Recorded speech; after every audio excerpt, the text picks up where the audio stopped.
शिरः सार्वं स्वर्गात् पतति शिरसस्तच्छितिधरम् महिद्रादुत्तुङ्गादवनिमवनेश्चापि जलधिम् अधोधो गङ्गेयं पदमुपगतास्तोकमथवा विवेकभ्रष्टानां भवति विनिपातः शतमुखः शिरः सार्वं स्वर्गात् पतति शिरस्तच्छितिधरम् महिद्रादुत्तुङ्गादवनिमवनेश्चापि जलधिम् अधोधो गङ्गेयं पदमुपगतास्तोकमथवा महिद्रादुत्तुङ्गादवनिमवनेश्चापि जलधिम्। इसका अन्वय है, गंगा स्वर्गात् सार्वम शिरः पतति, तत्पश्चात शीर्षः क्षितिधरम पतति, उत्तुंगात महिद्रात अवनिम पतति, अवने च अपि जलधिम पतति, सा इयम अधः स्तोकम पदम उपगता अथवा विवेक भ्रष्टानाम शतमुखः विनिपातः भवति। ये अन्वय है। श्लोक के चौथे लाइन में चलेंगे। विवेक भ्रष्टानाम भवति विनिपातः शतमुखः।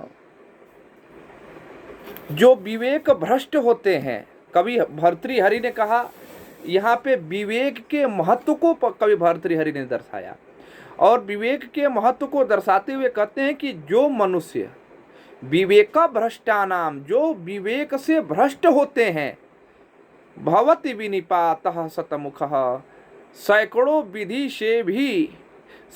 विधि से उनका जो है पतन होता है। भवति विनिपातः, सैकड़ों विधि से विनिपात पतन भवति, शतमुखः विनिपात भवति। विवेक भ्रष्टानाम विवेकेन भ्रष्टानाम विवेक भ्रष्टानाम, जो विवेक से जो भ्रष्ट है उसका अनेकों प्रकार से पतन ही होता है, पतन ही उसका होता है। कैसे? तो कहते हैं कि शिरः सार्वं स्वर्गात् पतति शिरसस्तच्छितिधरम्। जो गंगा है, गंगा सार्वम शिरः पतति, शिव के सिर पर गिरती हैं। कहाँ से? तो स्वर्गात सार्वम शिरः पतति, स्वर्ग से भगवान शिव के सिर पर गिरती हैं। और शिरसस्तच्छितिधरम, और पुनः सिर से शिरसस्तच्छितिधरम, और पुनः भगवान शिव के सिर से गंगा तच्छितिधरम, अर्थात वो हिमालय पर्वत पर गिरती हैं। क्षितिधरम पतति। पुनः महिद्रादुत्तुङ्गादवनिमवनेश्चापि जलधिम्, उत्तुंगात महिद्रात अवनिम पतति, माने उत्तुंग से, हिमालय के शिखर से,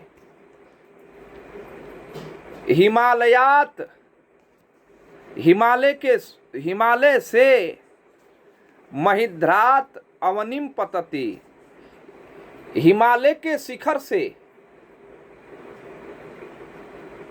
महिद्रात उत्तुंगात, माने हिमालय के शिखर से अवनिम पतति, पृथ्वी पर गिरती है। वो गंगा जी कहाँ से आती हैं?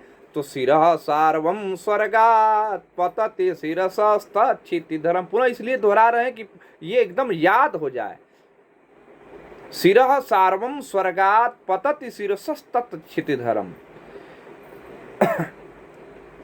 भगवान शिव के सिर पर स्वर्गात सार्वम शिरः पतति, कह पतति तो गंगा पतति, गंगा गिरती हैं। कहाँ से? तो स्वर्ग से भगवान शिव के सिर पर गिरती हैं, और भगवान शिव के सिर से तत्क्षितिधरम हिमालय पर गिरती हैं, और पुनः उस पर्वत से जो है अवनिम पतति पृथ्वी पर गिरती हैं। और उसके बाद कहते हैं अवने चापि जलधिम, और उसके बाद पुनः पृथ्वी से जो है जलधिम पतति, माने वो जो है पृथ्वी से समुद्र में गिरती हैं। इसी प्रकार अधोधो गंगेयम पदमुपगता स्तोकम अथवा, माने अधः स्तोकम पदम उपगता अथवा, माने ये कहते हैं कि इस प्रकार क्रम से नीचे से नीचे, नीचे से नीचे स्थानों पर ये जो है गिरती चली जाती हैं गंगा।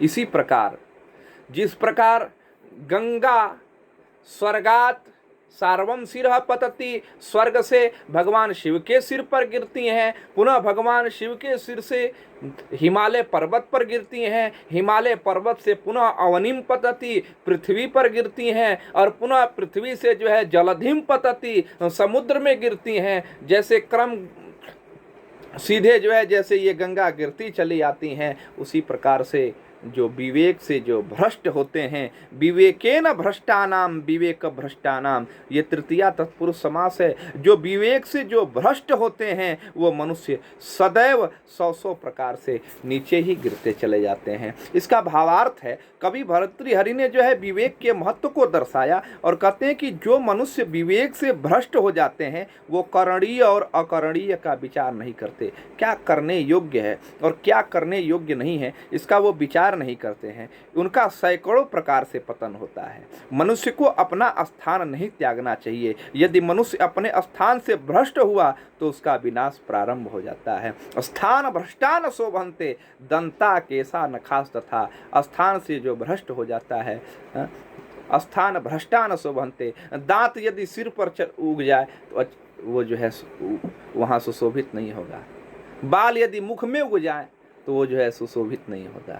दांत का स्थान है मुख और बाल का स्थान है सिर, नख का स्थान है उंगली का अग्रभाग, तो जिसका जो स्थान है उसी स्थान पर वो शोभित होगा। उस स्थान से पुनः अन्य स्थान पर हो जाए तो वो सुशोभित नहीं होगा। इसलिए ये कहते हैं विवेका भ्रष्टानाम भवति विनिपातः सुतमुख, जो विवेक से भ्रष्ट होते हैं। इसका व्याकरण है ये विवेकेन भ्रष्टानाम विवेक भ्रष्टानाम, विवेक से भ्रष्ट ये तृतीया तत्पुरुष है। और शतानि मुखानि यस्य सह, माने 100 मुख हैं जिसके, ये जो है ये बहुब्रीहि समास है।